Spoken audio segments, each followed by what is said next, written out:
na maging mapagmahal sa inyong kapwa, sa ating bayan at manatiling manalig sa poong may kapal. Muli ang ating walang humpay na pasasalamat sa mga mahalagang individual gaya ng inyong mga magulang. Nakapiling natin sa napakalagang araw na ito sa buhay ng ating mga nagsipagtapos, maging inspirasyon nawa ang buhay ng bawat isa sa atin. Kung kaya't narito ang ating punong guro, Ginang Marites D. Cortez, upang ipakilala ang ating panauhing tagapagsalita.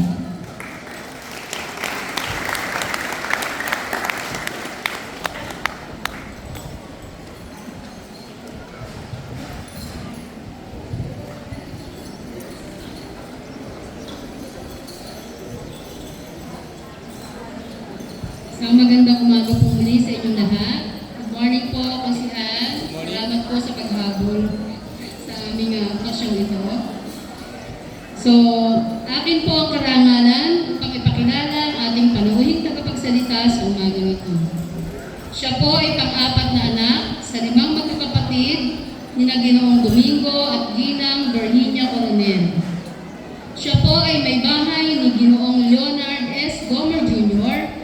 at binayayaan sila ng 3 mababait na supling. Sila po ay aktibong miyembro ng Couples for Christ. Siya po ay kasalukuyang nakatira sa Block 28, Lot 6, Kaiser Street, Grand Avila Subdivision, Mahadao, Calamba City. Siya po ay nagtapos ng elementarya sa mababang paaralan ng Lawak taong 2003. Nagtapos naman po siya ng sekundarya sa Punta National High School taong 2007. Nagtapos siya ng kursong Bachelor of Secondary Education, Major in English noong taong 2011 sa City College of Calamba. Nagpatuloy siya ng kanyang pag-aaral at tinapos ang Bachelor of Elementary Education, Major in Preschool Education sa Dalog Hasaan ng Lungsod ng San Pablo taong 2016. Nagpatuloy pa din siya ng kanyang pag-aaral at tinapos ang Master of Arts in Education, Major in Administration and Supervision sa Laguna College of Business and Arts ngayon pong taong kasalukuyan. Sa kasalukuyan, siya ay nagtuturo sa paaralang pang-alaala kay Dr. Jose Rizal o Jose Rizal Memorial School. Mga minamahal naming mga magulang at mga magsisipagtapos, sa aking mga kasamahang guro, pinakikilala ko po ang ating panauhing tagapagsalita, Ginang Buena Fe C. Domer.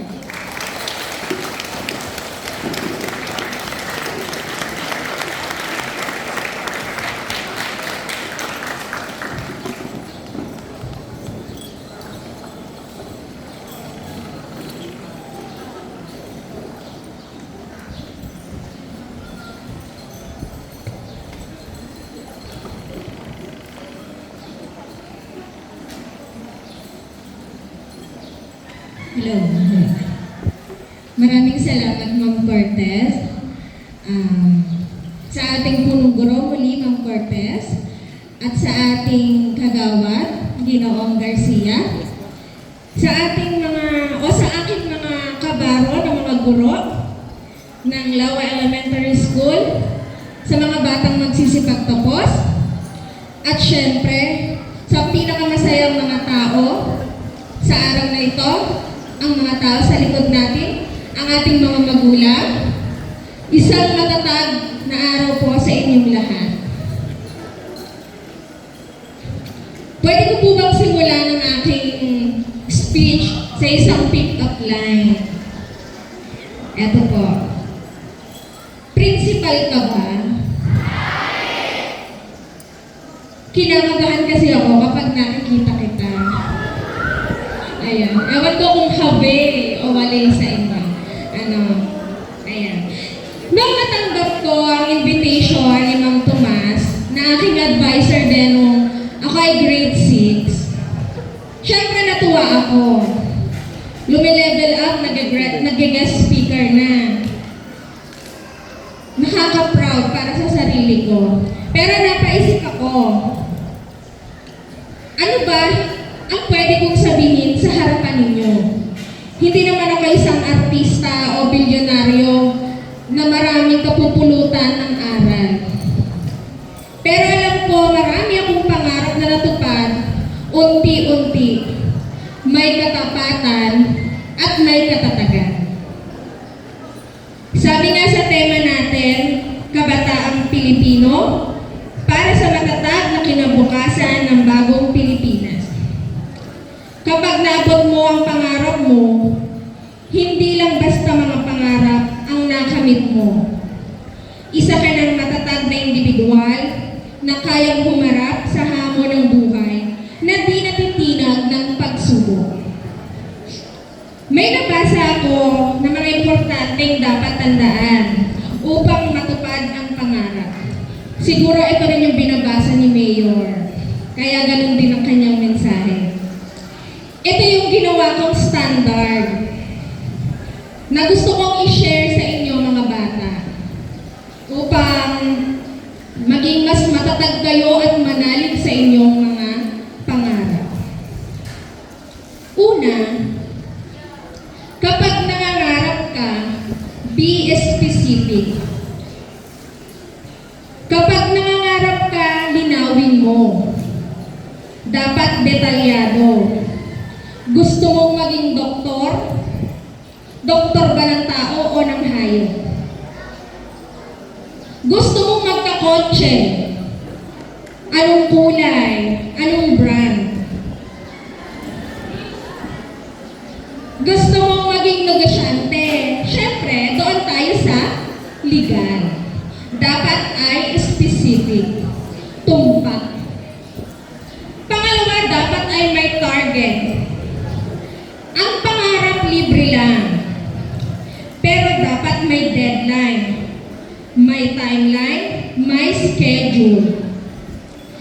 Ako, pangarap ko ang isa sa maging pinakabatang guro sa public school. Kasi nung panahon ko, nung elementary at high school, bibihira lang ang mga single na teachers. Hindi ko rin alam kung bakit.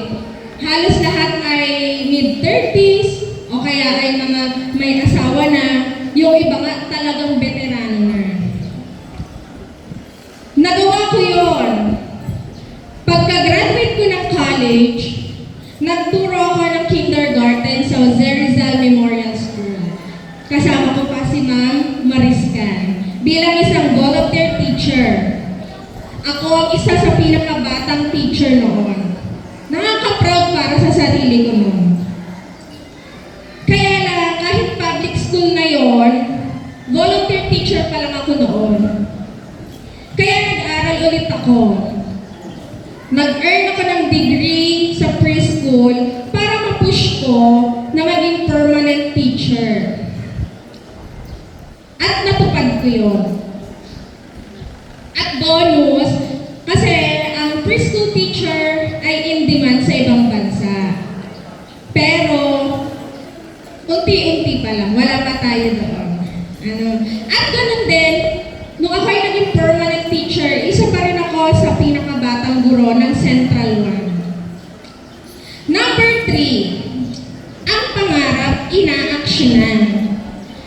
Ang pangarap, hindi lang yan ini-imagine. Dapat tinutupad. Inaaksyonan. Inaksyonan ko paunti-unti. Pwede mong iyakan, pero wag mong susukuan. Sabi nga, mapapagod pero hindi susuko.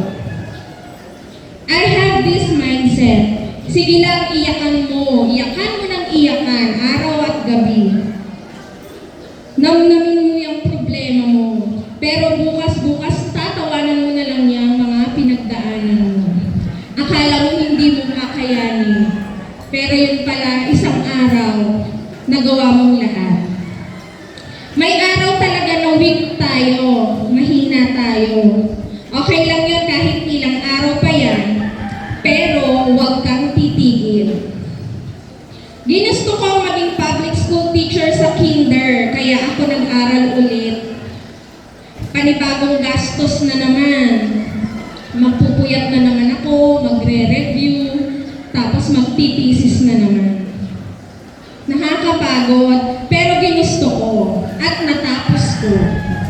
May bago akong degree na pwede kong gamitin. Gaya ng sinabi ko, pwede akong magturo sa labas ng bansa. Pero one at a time, unti-unti lang. Hindi kailangang bugsuan ang pangarap. Sabi nga, malayo pa, pero malayo na.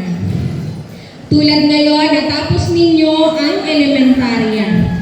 One step done. 4 na taon na lang sa junior high school, 2 sa senior high school, tapos 4 na taon sa college. 10 taon na lang, ang konti na lang, ang bilis ng panahon, 10 years na lang. Sasabihin ng iba, bakit naman yung mga sikat? Hindi nakatapos, pero founder ng Facebook, ng Microsoft. Kung naniniwala kayo sa ganon, medyo X sa akin yun. Kung ikukumpara niyo yan, bakit? Bakit hindi ba sila hinubog ng paaralan? Noong pumapasok sila? Hindi ba nahasa ang kanilang kaisipan sa pakikipagtalo sa mga kaklase? Kadalasan sa teachers pa. Hindi ba sa paaralan maraming tao? Maraming nangangasalamuhang tao na kapupulutan nila ng kakaibang paraan ng pag-iisip. Nasa paaralan ng mga tao o bagay na uhubog para mangarap ka. O sila, nang di pangkaraniwan, kaya sila sumikat. Para sa mga magulang naman, typical mindset nila, o anak, ayan lang ang may pamamana ko sa'yo. Mag-aral kang mabuti para hindi ka matulad sa amin, ganito, mahirap. O tapos, na-inspire ba natin ang mga anak natin? Nasaan ang pangarap doon? Why not ganito? 6 na taon kang nagpagod sa pag-aaral. O minsan lang 7, kasi may kindergarten na. Kesa sa magpagod ka sa pagbubulakbol, pagtambay sa bahay, pagpapasaway sa bahay, bakit hindi mo gamitin yung lakas mo sa pag-aaral? Mapapagod ka lang din naman sa pag-aaral. Pareho lang din yun. Magtatrabaho ka, mapapagod ka. Mag-aral ka, at least yun, napagod ka na mag-aral, may pag-asa naman na maging maganda kinabukasan na naipagod mo sa paaralan. Sabi nga kanina ni Mayor, naniniwala siya kay Bob. Ako din naniniwala rin ako kay Bob. Mga medyo kapanahunan nga namin nung sumikat siya. 10 years na lang kayong mag-aaral. Kung hindi yung pagsisikapan yun, mahigit 30 years na kahirapan ang kapalit. And worse, idadamay mo pa ang magiging anak mo. Nung nakagraduate ako ng high school, sabi ko sa sarili ko, kailangan ko may pasa ang entrance exam ng CCC. Kasi kung hindi, wala akong patutunguhan. Hindi kasi ako kayang pag-aralin ng magulang ko. Senior citizen na sila. Ang mga kapatid ko naman, ang mga nauna sa akin, meron na silang mga pamilya. Hindi nila kami obligasyon. Natulong sila, pero hindi nauobliga. Umaasa lang kami noon sa kinikita ng apartment namin na 2,500 kada buwan. Pagkain pa namin. Kaya dapat maipasa ko yung entrance exam sa CCC kasi wala akong pang-tuition sa private school. Eh ang mama ko, hindi yan marunong mangutang. Siguro siya lang ang tao na kilala ko hindi marunong mangutang. Hindi nangungutang yan. Mahiyain ang nanay ko, kagaya ko po. Pero nakapagtapos ako ng college, naging scholar ako ni mama. Dahil si mama noon ay isang barangay health worker. Maraming pribilehiyo ang mga kawan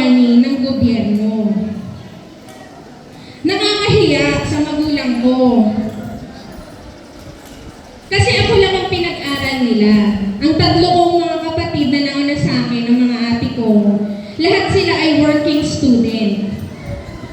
At yung bunso naman namin, ganun din. Iba-iba rin yung naging trabaho niya bago siya nakatapos. Pero ngayon, dalawa na yung trabaho niya. Naanin niya na rin yung paghihirap niya. At ang maganda, meron na rin siyang condominium unit. Ngayon,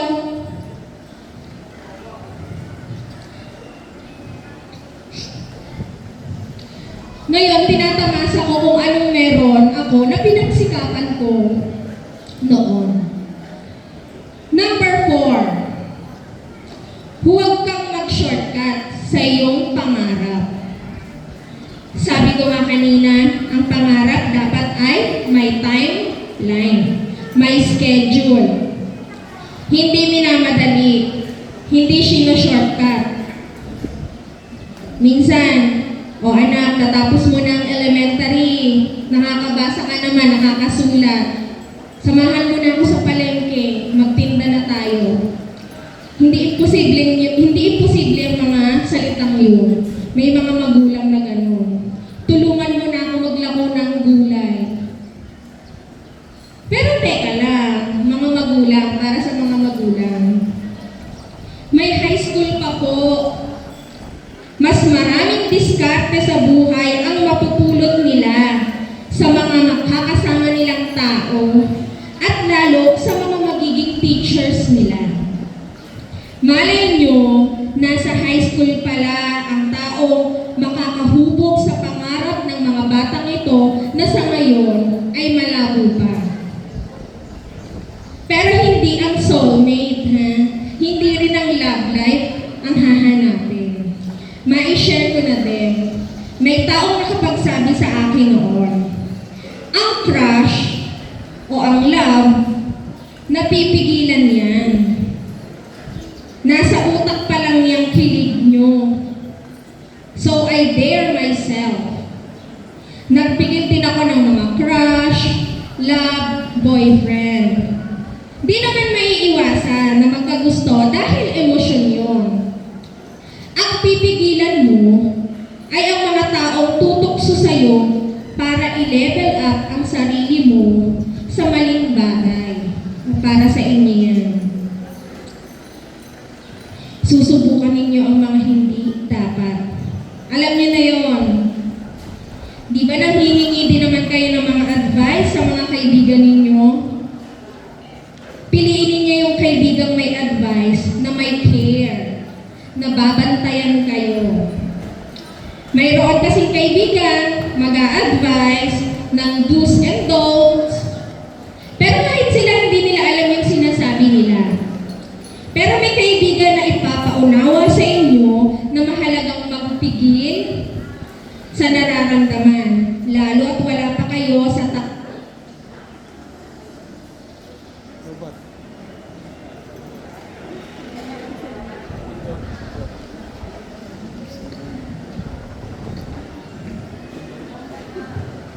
Ayan.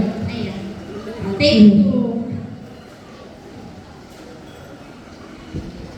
Ayan.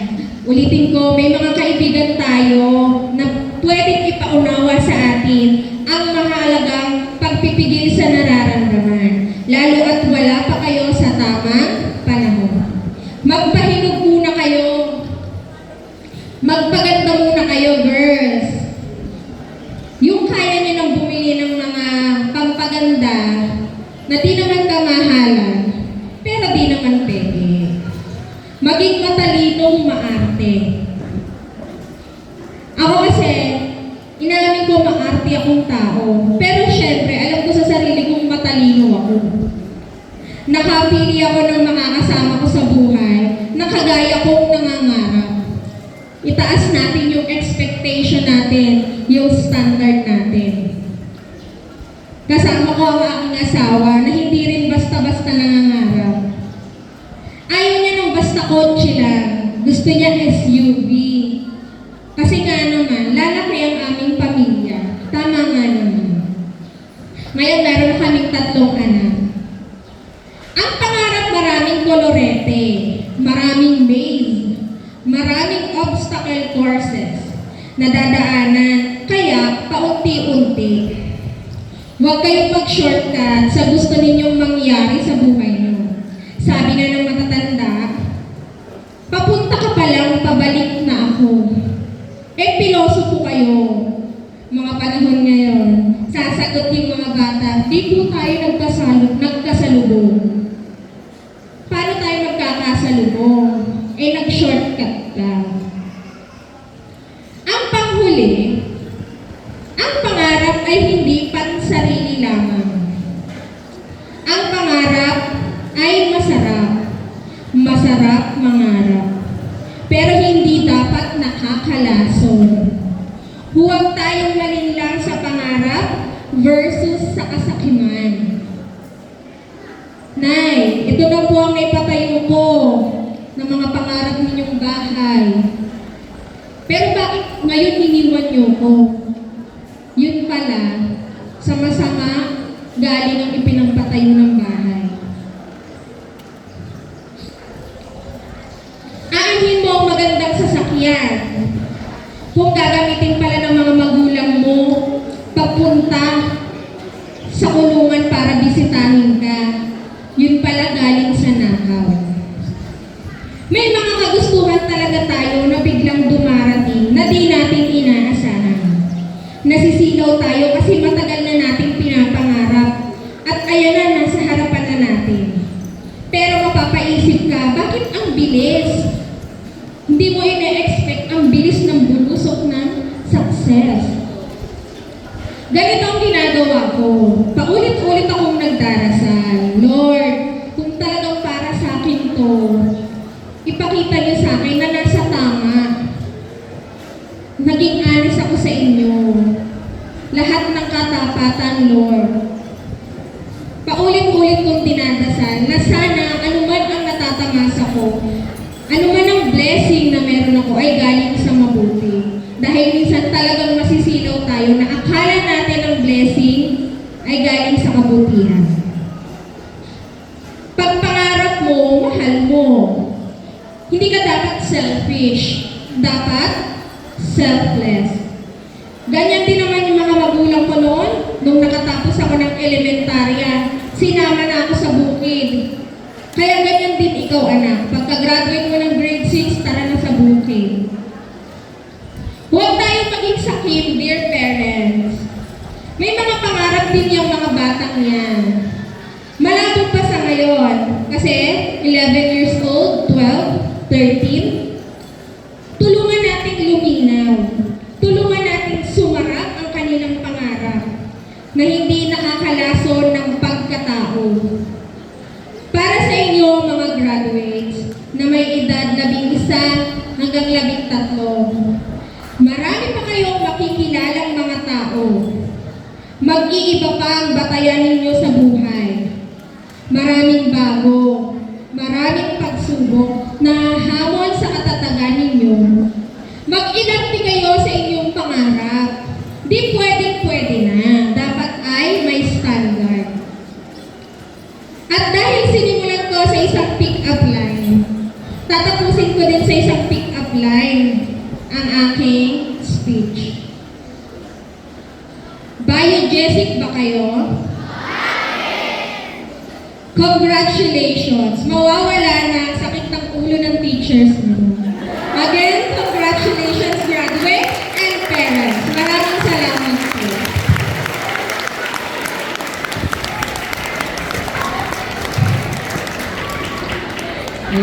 Maraming salamat, Ginang Benefesi Domer, sa pagiging kabahagi sa okasyong ito. Hinihiling po namin sa ating pagpanamuhing tagapagsalita na manatili sa entablado upang tanggapin ang plake ng pagkilala na igagawad ng ating punong guro, Ginang Martes D. Cortez. Let me read the citation. Republic of the Philippines, Department of Education, Region 4A, Calabarzon, School Division of Calamba City, Lawa Elementary School. Certificate of Appreciation is awarded to Benefes C. Domer as our guest speaker for imparting her valuable insights, inspirations, and commendable success to the graduates of batch 2023 to 2024 during the 27th graduation ceremony of Lawa Elementary School held on May 29, 2024 with the theme, Kabataang Pilipino para sa matatag na kinabukasan ng bagong Pilipinas. Given this 29th day of May 2024 at Lawa Elementary School.